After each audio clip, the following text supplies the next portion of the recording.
শ্রীমদ্ ভগবদ গীতার প্রথম অধ্যায় বিষাদ যোগ, শ্লোক নং 10 থেকে 11। অপর্যাপ্তং তদস্মাকং বলম ভীষ্মাভিরক্ষিতং পর্যাপ্তং তিদমেতেষাং বলম ভীমাভিরক্ষিতং অয়োনেষু চ সর্বেষু যথাভাবং অবস্থিতাঃ ভীষ্মমেবাভিরক্ষয়ন্তু ভবন্তু সর্ব এব হি। অনুবাদ: আমাদের সৈন্যবল অপরিমিত।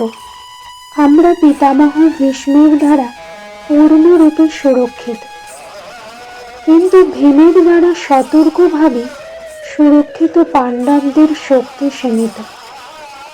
এখন আপনারা সকলে সেনাবহি প্রবেশের পথে নিজ নিজ গুরুত্বপূর্ণ স্থানে স্থিত হয়ে পিতামহ ভীষ্মকে সর্বতোভাবে সাহায্য প্রদান করুন। তাৎপর্য: এখানে দুর্যোধন পাণ্ডব পক্ষ ও কৌরব পক্ষের সামরিক শক্তির তুলনা করছে। পিতামহ বীর শ্রেষ্ঠ ভীষ্মদেবের রক্ষণাবেক্ষণাধীন অমিত শক্তিশালী এক সেনাবাহিনী ছিল দুর্যোধনের সপক্ষে। অপরপক্ষে পাণ্ডবদের সেনাবাহিনী ছিল সীমিত এবং তার সেনাপতি ছিলেন ভীমসেন, যার শৌর্য, বীর্য ও সৈন্য পরিচালনার ক্ষমতা পিতামহ ভীষ্মদেবের তুলনায় ছিল নিতান্তই নগণ্য। দুর্যোধন চিরকালই ভীমের প্রতি ঈর্ষান্বিত ছিল, কারণ সে জানত যে যদি তাকে কোনোদিন মরতে হয় তবে ভীমের হাতেই তার মৃত্যু হবে। কিন্তু ভীষ্মের মতো বিচক্ষণ ও দুর্ধর্ষ যোদ্ধা তার পক্ষের সেনাপতি থাকায় সে নিশ্চিন্তভাবে ধরে নিয়েছিল জয় তার হবেই। দুর্যোধনের প্রতিটি কথাতে বোঝা যাচ্ছে যুদ্ধজয় সম্বন্ধে তার মনে কোনো সংশয় ছিল না। ভীষ্মের শৌর্য বীর্যের প্রশংসা করার পরে দুর্যোধন বিবেচনা করে দেখল অন্যেরা মনে করতে পারে তাদের শৌর্য বীর্যের গুরুত্ব লাঘব করে হেয় করা হচ্ছে। তাই তার স্বভাবসুলভ কূটনৈতিক চাতুরীর সাহায্যে সেই পরিস্থিতির ভারসাম্য বজায় রাখার জন্য সে উপরোক্ত কথাগুলি বলেছিল। এইভাবে সে মনে করিয়ে দিল যে ভীষ্মদেব যত বড় যোদ্ধাই হন, তিনি বৃদ্ধ হয়ে পড়েছেন এবং সব দিক থেকে তাই ভীষ্মদেবকে তাদের সকলেরই রক্ষা করা উচিত। যুদ্ধ করতে করতে যদি তিনি কোনো একদিন এগিয়ে যান, তাহলে শত্রুপক্ষ তার সুযোগ নিয়ে অন্য দিক থেকে আক্রমণ করতে পারে। তাই অন্য বীর পুঙ্গবেরা যাতে নিজ নিজ স্থানে অধিষ্ঠিত থেকে শত্রু সৈন্যকে বজ্রভেদ করতে না দেয়, তার গুরুত্ব সম্বন্ধে দ্রোণাচার্যকে দুর্যোধন মনে করিয়ে দিয়েছিল। দুর্যোধন স্পষ্টই অনুভব করেছিল যে কুরুক্ষেত্রের যুদ্ধে তার জয়লাভ সম্পূর্ণভাবে নির্ভর করছে ভীষ্মদেবের উপর। দুর্যোধনের দৃঢ় বিশ্বাস ছিল সেই যুদ্ধে ভীষ্মদেব ও দ্রোণাচার্য তাকে সম্পূর্ণভাবে সহযোগিতা করবেন, কারণ সে আগেই দেখেছিল যখন হস্তিনাপুরের রাজসভায় সমস্ত রাজপুরুষের সামনে দ্রৌপদীর বস্ত্র হরণ করা হচ্ছিল, তখন তাদের প্রতি অসহায় দ্রৌপদীর আকুল আবেদনে সাড়া দিয়ে তারা একটিও কথাও বলেননি। যদিও দুর্যোধন জানত তার দুই সেনাপতি পাণ্ডবদের বেশ স্নেহ করতেন, কিন্তু তার বিশ্বাস ছিল যে পাশা খেলার নিয়মানুসারে তারা যেমন তাদের স্নেহ প্রবণতা বর্জন করেছিলেন, এই যুদ্ধেও তারা তাই করবে। শ্লোক নং 12। তস্য সঞ্জয়নম হর্ষম কুরু বৃদ্ধা পিতামহ সিংহনাদম বিনন্দং চ শঙ্খম দধৌ প্রতাপবান।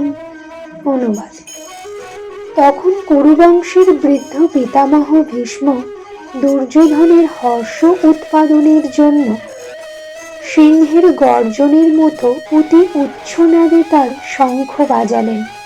তাৎপর্য: কুরু রাজবংশের পিতামহ দুর্যোধনের হৃদয়কম্প অনুভব করতে পেরে তার স্বভাবসুলভ করুণার বশবর্তী হয়ে তাকে উৎসাহিত করবার জন্য সিংহনাদে তার শঙ্খ বাজালেন। পরোক্ষভাবে শঙ্খধ্বনির মাধ্যমে তিনি তার হতাশাচ্ছন্ন পৌত্র দুর্যোধনকে জানিয়ে দিলেন যে এই যুদ্ধে জয়লাভ করার কোনো আশাই তার নেই। কারণ ভগবান শ্রীকৃষ্ণ ছিলেন তার বিপক্ষে, তবুও ক্ষাত্র ধর্ম অনুসারে জয় পরাজয়ের কথা বিবেচনা না করে যুদ্ধ করাই তার কর্তব্য এবং এ ব্যাপারে তিনি কোনো রকম অবহেলা করবেন না, সেই কথা তিনি দুর্যোধনকে মনে করিয়ে দিলেন।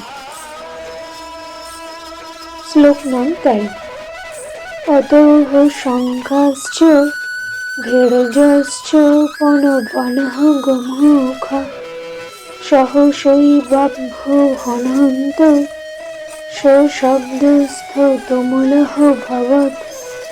অনুবাদ: তারপর শঙ্খ, ভেরী, পনপ, আনক, ঢাক ও গোমুখ সিংহাসমূহ হঠাৎ একত্রে ধ্বনিত হয়ে এক তুমুল শব্দের সৃষ্টি হল।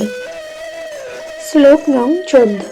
ততঃ সেতৈঃ যুক্তে মহতি সানন্দে স্থিত মাধবঃ পাণ্ডবশ্চৈব দিব্যৌ শঙ্খ প্রবন্ধত। অনুবাদ: অন্যদিকে শ্বেত অশ্বযুক্ত এক দিব্য রথে স্থিত শ্রীকৃষ্ণ ও অর্জুন উভয়ই তাদের দিব্য শঙ্খ বাজালেন।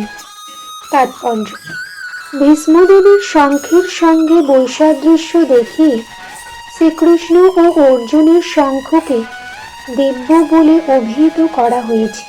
এই দিব্য শঙ্খধ্বনি ঘোষণা করল যে কুরুক্ষেত্রের যুদ্ধ জয়ের কোনো আশাই নেই, কারণ ভগবান শ্রীকৃষ্ণ পাণ্ডব পক্ষে যোগদান করেছেন।